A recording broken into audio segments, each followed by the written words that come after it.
Bom dia e boa tarde a todos. Na aula de hoje, nós vamos entrar no capítulo 7 do livro de Estática, onde nós vamos abordar vigas. Então, se no capítulo 6 nós abordamos uma análise estrutural focando em treliças, no capítulo 7 nós vamos abordar uma análise estrutural focando em vigas. Uma viga pode ser definido como um elemento estrutural que está sujeito a cargas e ou carregamentos que atuam na sua direção transversal. Então, uma viga é um componente que possui um eixo longitudinal ao longo do seu comprimento e os carregamentos presentes podem, é, podem ser aplicados, normalmente são aplicados na sua direção transversal, ou seja, na direção perpendicular ao seu eixo longitudinal, né? Normalmente porque também podem aparecer carregamentos cujos seus componentes podem atuar numa direção paralela ao eixo longitudinal. Mas nós vamos focar apenas nos carregamentos transversais ao longo desse capítulo, né? Então, nesse capítulo 7, nós vamos estar abordando apenas vigas com carregamentos transversais aplicados, né, sobre as vigas. E quando esses carregamentos são aplicados, a viga tende a se curvar, ela forma uma curva, né? Claro que na prática essa curva é imperceptível, só que a fins didáticos, essa curva é mostrada de uma forma mais explícita por questão para os alunos poderem entender melhor, né, como que essa curva se forma, né? Então, inicialmente, é, eu vou falar sobre forças externas e forças internas. Então, o objetivo nesse primeiro momento vai ser mostrar como se aplica o meta-seções. Lembrando que esse meta-seções você já conhece porque foi utilizado no capítulo 6, né? Quando nós estávamos abordando a parte de treliças, foi abordado o método das seções, que possibilitava nós encontrarmos forças presentes em elementos que estavam no meio de uma treliça, sem necessidade de encontrar várias forças de vários elementos até chegar em uma determinada região da treliça, né? E nós vimos esse método das seções aplicado as treliças e agora nós vamos analisar esse método das seções aplicando nas vigas, né? Então, a partir das forças externas presentes, nós podemos identificar as forças internas, né? Porque em cada seção de uma viga que passa através de um determinado ponto, vai estar presente forças internas específicas, né? Então, em cada ponto pode aparecer forças é, iguais, né? Quando eu analiso do ponto x1 até o ponto x2, por exemplo, como também pode acontecer uma variação dessas forças internas, né? Do ponto x1 até o ponto x2, por exemplo. Isso a gente vai estar analisando, né? Como é que nós podemos fazer para encontrar a força em qualquer seção em que passa através de qualquer ponto ao longo do comprimento de uma viga. Então aqui eu estou mostrando uma estrutura, né, onde estão presentes vigas, né, que ajudam na sustentação dessa estrutura. Sendo que o carregamento da estrutura ele é descarregado, né, ele é transferido para as vigas, e essas vigas têm que resistir a esses carregamentos atuantes, né? Então eu coloquei aqui um projeto e análise de qualquer componente estrutural, sejam é, componentes de treliças ou seja um componente de viga, né? Esses componentes eles requerem conhecimento das cargas atuantes, né? Então, a gente precisa conhecer como esses carregamentos estão atuando sobre as nossas estruturas. porque com base nesses carregamentos que atuam sobre a estrutura, nós podemos encontrar as cargas atuantes no seu interior, né? Então, a partir das forças externas, como eu já comentei, nós podemos encontrar as forças internas, né?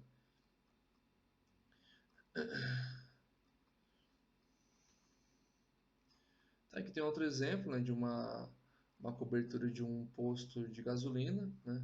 Sendo que nesse caso, por exemplo, é, eu escrevi o seguinte: para economizar no material, as vigas utilizadas para sustentar o telhado deste posto de combustível se tornam mais finas, menos espessas, né? Quanto mais próximo da extremidade, né? E na parte mais próxima do meio, ela tem uma espessura maior. Por que isso acontece? Provavelmente durante os cálculos desenvolvidos foi identificado que quanto mais próximo da extremidade, menor eram os esforços presentes internamente. E quanto mais próximo do meio, nesse caso, né, maior eram os esforços, maior eram as forças presentes internamente. Por consequência, foi necessário ter uma espessura maior, quanto mais próximo do centro, e quanto mais próximo da extremidade, com base nos cálculos, é, foi permitido é, produzir essa cobertura com uma espessura menor, quanto mais próximo da extremidade, por haver forças internas inferiores, né, com mais próximo das extremidades dessa cobertura. Né. Nós temos outro exemplo, né, de uma ligação de uma escavadeira, né, como vocês estão vendo nessa figura. Esse componente também ele pode estar sujeito a esforços que induzem uma flexão desse elemento, se comportando como uma viga, né? Porque a viga se caracteriza justamente por ter um comportamento de flexão, né? À medida que são aplicadas forças que atuam na sua direção transversal, né? A viga, o elemento de viga tende a fletir, né? Aqui eu estou mostrando uma viga simples, né?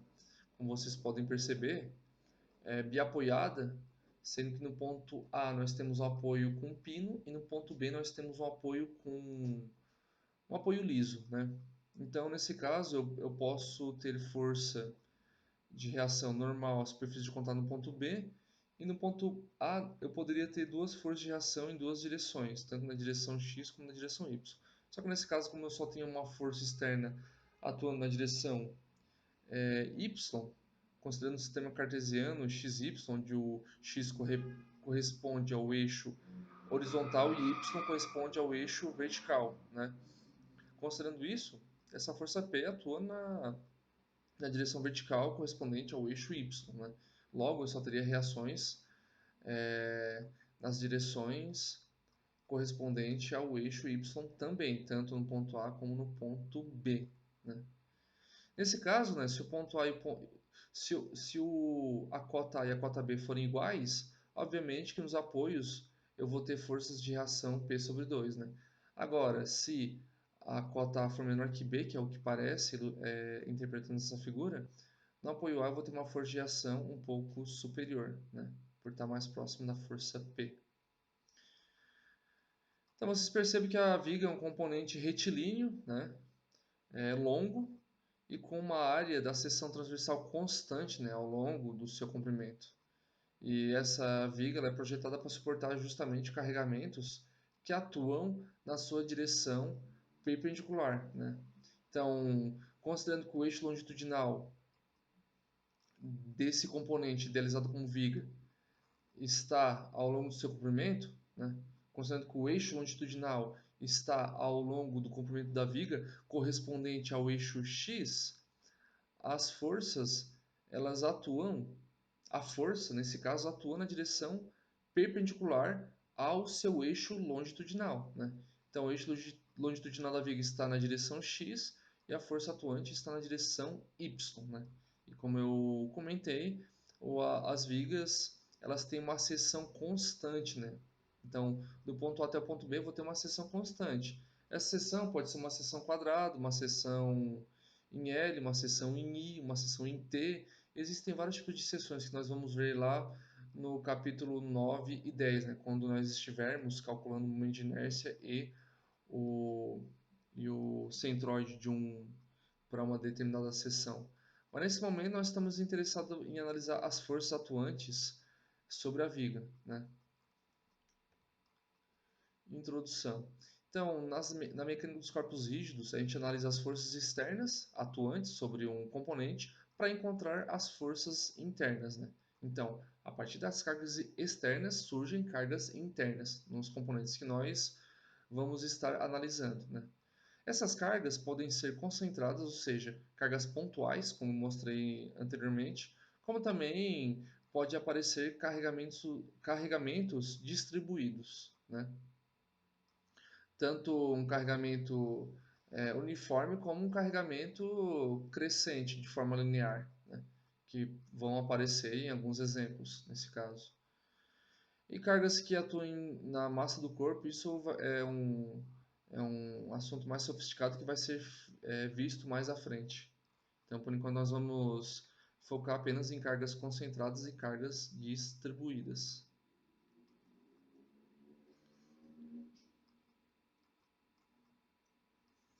Um apoio, uma viga, normalmente ela está apoiada, né? Existem vários tipos de apoios que eu vou mostrar com mais detalhe nos próximos slides. Mas o fato é que o apoio ele produz uma, uma força, né? Há uma força no apoio para impedir a translação do componente, né? E com isso o somatório das forças vai ser igual a zero, né? Tanto que quando nós realizamos o somatório das forças, todas as forças que atuam somadas vão ter que ser igual a zero, tanto na direção x como na direção y.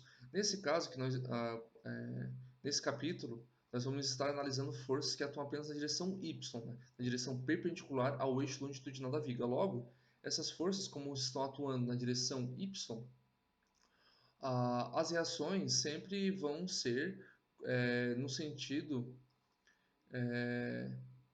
pode estar no mesmo sentido da força ou no sentido contrário, né? Mas o somatório de todas as forças, tanto as externas como as forças presentes nos apoios, obrigatoriamente tem que ser igual a zero para manter o equilíbrio estático, né?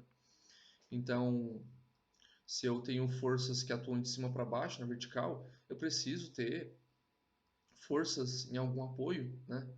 Que atuam de baixo para cima para equilibrar o meu sistema, né?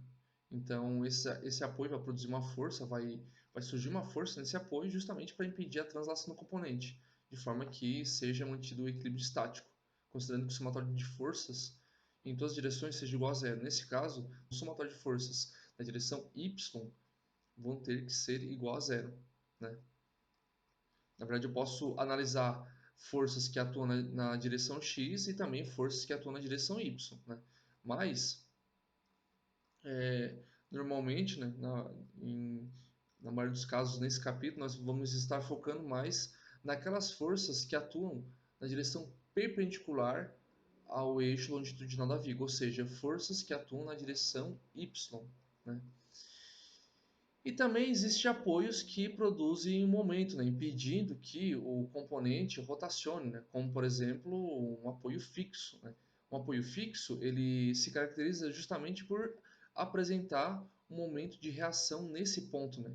E esse momento de reação ele impede que o meu componente rotacione em relação a um determinado ponto, porque como eu estou tratando um corpo em equilíbrio estático, tanto o somatório das forças como o somatório de todos os momentos obrigatoriamente tem que ser igual a zero para manter o equilíbrio estático, né? Para manter o equilíbrio estático, tanto o somatório das forças como o somatório dos momentos obrigatoriamente tem que ser igual a zero, né? E com isso eu mantenho o equilíbrio, né? Então, quando eu tenho um apoio fixo, por exemplo, ele vai impedir que o meu componente rotacione. Logo, vai surgir um momento de reação nesse ponto, né? Então aqui eu estou mostrando alguns tipos de apoios. E também as suas possíveis reações. Eu destaco que elas são possíveis porque não necessariamente eu vou ter essas forças como mostradas, né? Porque, por exemplo, num pino, né, eu posso ter as componentes de reação na direção x e na direção y. Porém, se eu tenho forças sendo aplicadas externamente apenas na direção y, eu vou ter apenas força de reação na direção y, né? E com isso não haverá uma força de reação na direção x. Logo, eu posso ter presente essas forças de reação, mas não necessariamente eu vou ter elas de certeza, né? Eu posso ter, né? Então, no cabo, eu estou mostrando, né, que a força de reação atua na direção no sentido mostrado. Um rolete, né, que se comporta como um apoio liso também, né? Ambos vão apresentar força de reação normal à superfície de contato, né? Um pino eu já comentei. E o engaste ele apresenta forças de reação nas direções x e y, considerando um plano xy. E também ele pode apresentar um momento de reação, como mostrado, né? Lembrando que o engaste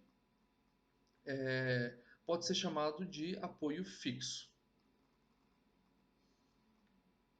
Então, com isso, nós sabemos que em estática, essas equações de equilíbrio, elas obrigatoriamente precisam ser atendidas para manter que o sistema esteja em equilíbrio estático. Eu destaquei em negrito porque nós vamos estar trabalhando apenas no plano. Como nós vamos estar trabalhando apenas no plano, as forças presentes vão atuar nas direções x e y, e o momento presente vai atuar no plano x e y, ou seja, ele vai atuar em torno do eixo z, né? O momento que atua em torno do eixo que sai ou entra na folha, né? Ou seja, a gente vai estar analisando apenas o plano x, y, né? Método das seções. Então, eu vou abordar agora como funciona o método das seções. Então, por exemplo, eu tenho uma viga sujeita a forças F1 e F2, como mostrado, né? Eu tenho duas forças pontuais sendo aplicadas sobre a minha viga, né? Duas forças concentradas. E essas duas forças, elas podem gerar componente forças internas, né? Eu até comentei que, na maioria dos casos, as forças vão atuar na direção Y, porém, em alguns casos pode aparecer forças que apresentem uma componente na direção X também, né? Então, nesse caso, nós vamos ter forças de reação em A e em B. A força de reação na direção X só vai aparecer em A, porque no ponto A eu tenho um pino, né? Sendo que no ponto B eu só posso ter força de reação normal, superfície de contato, por tratar de um rolete, porém no ponto A eu posso ter força de reação em ambas as direções, né? Considerando isso, eu mostro que se eu seccionar a minha viga no ponto C, eu vou ter duas partes dessa viga, né? E tanto a parte da esquerda como a parte da direita, se eu analisar separadamente, isoladamente, eu vou perceber que ambos os segmentos estão em equilíbrio. Tanto a parte da esquerda, se eu analisar as forças presentes, o meu sistema vai estar em equilíbrio, né? E se eu analisar a parte da direita, então também vou perceber que o meu sistema está em equilíbrio e o somatório das forças obrigatoriamente vão ter que ser igual a zero, né? Então, com isso, eu constato que eu posso analisar tanto a parte B como a parte A isoladamente, e independentemente da parte que eu analisar, eu vou considerar que o meu sistema está em equilíbrio e eu posso aplicar as equações de equilíbrio, né? E com isso encontrar, por exemplo, a força cortante VC, que atua na seção que passa pelo ponto C, eu posso analisar a força normal NC, que atua normal a seção que passa pelo ponto C, e também o momento fletor existente naquela seção, né? O MC.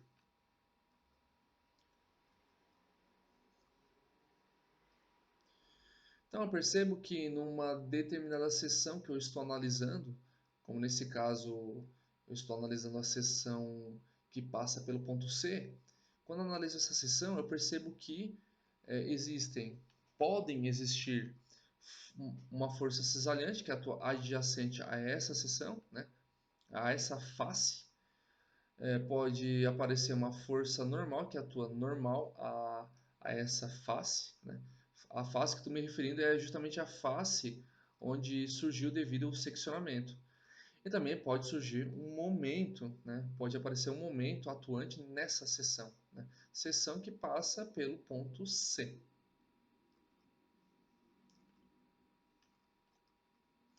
Aqui eu tenho um outro caso, né, onde eu estou mostrando um- uma pequena estrutura, né, onde eu seccionei no ponto H, no ponto G e no ponto F, como vocês estão vendo. E quando secciono, eu posso analisar uma parte separadamente, né? Eu analiso uma parte isoladamente, como vocês estão vendo na estrutura seccionada do meio, onde as forças presentes elas podem ser analisadas como mostradas, né? Porque elas vão estar em equilíbrio. Qualquer segmento da estrutura que eu analiso isoladamente, ela vai estar em equilíbrio. Como também no caso do elemento DG que vocês estão vendo. Analisando o elemento DG isoladamente, eu constato que esse elemento vai estar em equilíbrio também e eu posso analisar essas forças presentes isoladamente, né? Agora eu vou apresentar dois exemplos, o exemplo A e o exemplo B, né? Depois eu vou mostrar mais outros exemplos. Mas primeiro, vamos analisar o exemplo A e o exemplo B. No exemplo A, o que vocês estão vendo? Uma força de 80 newtons sendo aplicada, né? Como vocês podem ver, uma força de 80 newtons. Ela é aplicada nesse suporte e pede para determinar as, as componentes internas que atuam na secção que passa pelo ponto A. Então, a secção que passa pelo ponto A, ela pode apresentar umas componentes internas, ou seja, forças internas. Força cisalhante, força normal e também momento atuante nessa seção. Para isso, o que eu faço? Eu secciono e analiso o que está acontecendo com aquele segmento isoladamente, como vocês estão vendo, porque eu seccionei no ponto A e estou analisando só o que eu tenho à esquerda, quer dizer, à esquerda para baixo, né, do ponto onde eu seccionei. Então, por isso que eu tenho a força de 80 newtons, e eu percebo que essa força ela forma um ângulo de 45 graus em relação ao eixo das ordenadas e 45 graus em relação ao eixo das abscissas. Como aquela região, aquele elemento de 0,3 metros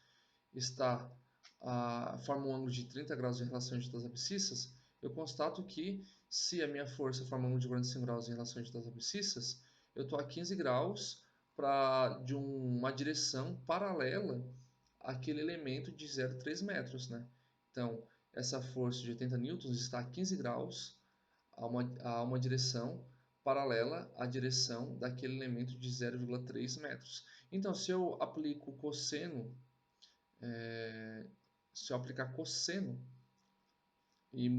cosseno de 15 graus e multiplicar por 80, eu vou obter uma força que vai estar na direção longitudinal daquele elemento de 0,3 metros. E se eu aplico seno de 15 graus, eu vou obter uma força, uma componente dessa força, que vai estar na direção paralela à direção da força cisalhante VA que passa na seção pelo ponto A. Com isso, eu posso encontrar tanto VA como NA encontrando essas componentes da força de 80 newtons, multiplicando por cosseno de 15 e por seno de 15, né? Sendo que quando eu multiplico por cosseno de 15, eu vou obter uma força igual a NA, porém em sentido oposto. E se eu multiplicar por seno de 15, eu vou obter uma força igual a VA, porém em sentido oposto. E depois, para encontrar o momento, basta pegar as forças e multiplicar pelas distâncias para encontrar o momento atuante na seção que passa pelo ponto A, né? Nesse caso, eu peguei 80, multiplico por 45. O que mais que eu fiz? Eu peguei o 0,3, multipliquei por cosseno, né, para obter a distância na direção x. E com isso, eu calculei um momento, né? Porque se eu pego 80 e multiplico por cosseno de 45, vou ter uma força na direção y. Se eu pego 0,3 e multiplico por cosseno de 30, vou ter uma distância na direção x. E o inverso posso fazer também, né? Quando eu pego a força de 80 newtons, multiplico por seno de 45, obtenho a componente na direção x. E o 0,1 mais 0,3 vezes seno de 30 vai ser a distância na direção y, né? E com isso, eu posso executar esse produto para encontrar o momento. Realizando esse processo, eu encontro que o momento MA, na seção que passa pelo ponto A, é de 0,55 Nm negativo, né? Aqui eu tenho exemplo B de um alicate. Então, se eu quiser analisar a seção que passa pelo ponto D, o que eu posso fazer? Eu posso simplesmente pegar a força de 20 newtons e, com essa força, analisar o que eu tenho desse ponto até o ponto D, né? Porque se eu secciono o ponto D, eu posso ter só aquela parcela do alicate, né? Só aquele elemento de baixo, né, que vai do ponto onde é aplicada uma força de 20 newtons até o ponto D.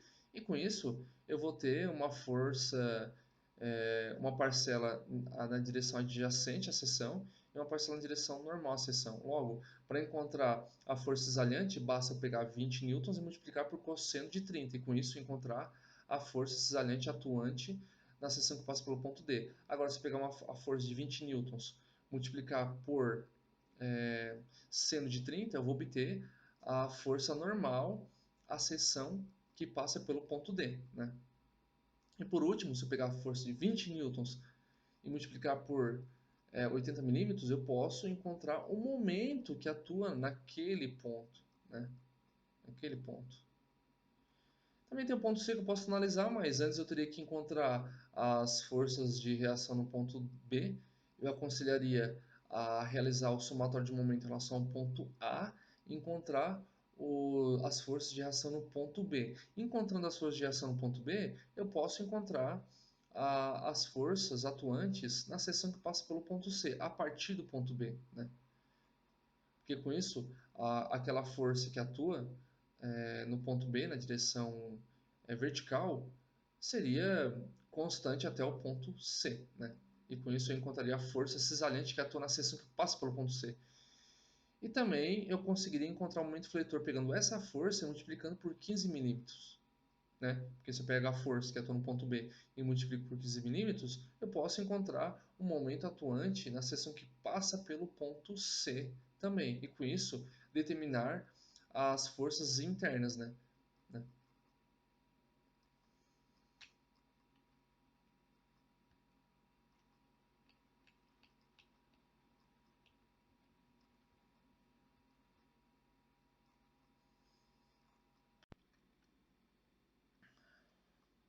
Continuando, vamos falar sobre o exemplo 7.1. Aqui nós temos uma barra, né, sujeita a algumas forças, como mostrado, né? Então percebam que há uma força de 4 kN aplicada no ponto D. Depois eu tenho uma força de 12 kN aplicado abaixo do ponto C. E depois uma força de 16 kN aplicada um pouco acima do ponto B. E eu posso analisar seção por seção. Então, se eu for analisar a seção segmento AB, por exemplo, né, que eu vou perceber que eu tenho uma força de 8 kN devido à força de reação, porque se eu pegar 4 com 12, eu vou obter 8 para cima. 8 para cima e 16 para baixo vai restar 8 para baixo. Então a força de reação no ponto A vai ser justamente de 8 kN atuando para cima, né? Então, quando eu faço o somatório das forças, analisando só esse segmento, eu vou obter justamente que o NB é igual a 8 kN, né? Agora, quando eu analiso o segmento DC, o que eu tenho? Eu vou ter apenas 4 kN. E fazendo o somatório das forças nessa direção, eu vou obter que NC é igual a 4 kN. O mesmo procedimento pode ser aplicado nesse exemplo 7.2, onde eu aplico meta-seções para analisar a força presente na seção que passa por cada ponto, né? Nesse caso, eu vou estar analisando o ponto B e o ponto C.